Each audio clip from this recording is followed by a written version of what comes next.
Good morning, friends around the world. Let's begin our meditation. Webster defines privilege as a special right, advantage, or immunity granted or available only to a particular person or group.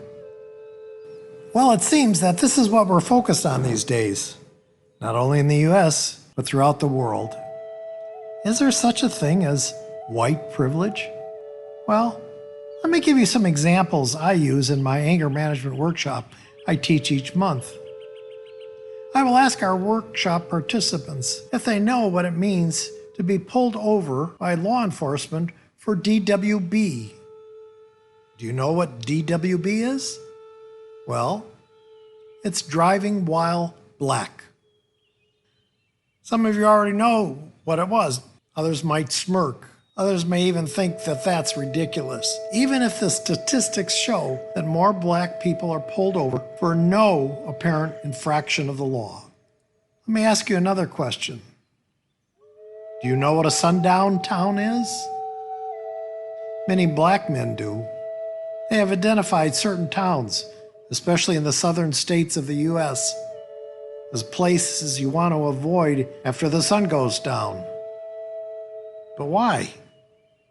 Because they will invariably be stopped by law enforcement for absolutely no other reason than because they are black. And the people in that community believe that they are a threat to the status quo. Oh, I could go on and on about why the Black Lives Matter movement in the world is so valid.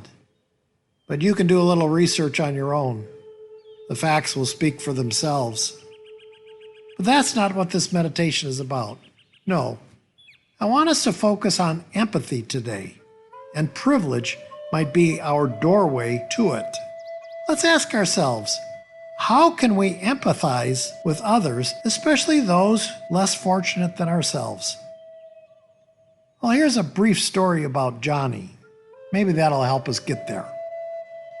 Johnny was a bright young child growing up in the inner city of Baltimore. He was only 4 years old, but his mother already taught him how to read. Johnny, like many of his friends in the neighborhood, hardly ever saw his father.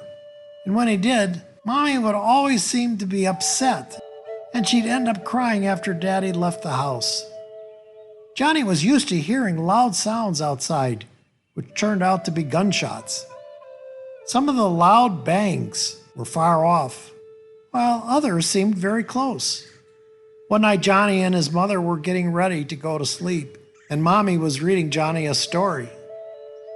It was one of Johnny's favorite stories called Green Eggs and Ham by Dr. Seuss. Johnny would always laugh, and it was a good way to fall asleep. But this particular night, Johnny didn't fall asleep in his usual way. No. See, Mommy was reading Johnny the story. They both heard several shots. Bang! Bang! Bang, bang, bang! Johnny got really scared and grabbed Mommy to hold on to her. Mommy didn't move. Mommy had blood all over her. And that was the last time Johnny ever saw his mother. Empathy. How can you and I live in empathy when the vast majority of us cannot relate to Johnny? Do you know that most kids living in Baltimore City have a protocol for gunshots? Yes, they're told by their parents what to do when they hear gunshots. Susie, go into the bathroom. Get into the tub. Leroy, go into the basement. Did you have a gunshot protocol when you were growing up? Hell, the most frightening thing I worried about when I was growing up was getting caught chewing gum in school. Most of us don't have a clue what kids today, black kids, inner city kids, kids without privilege, are going through, do we? For the rest of this meditation, may I suggest you think back at your childhood.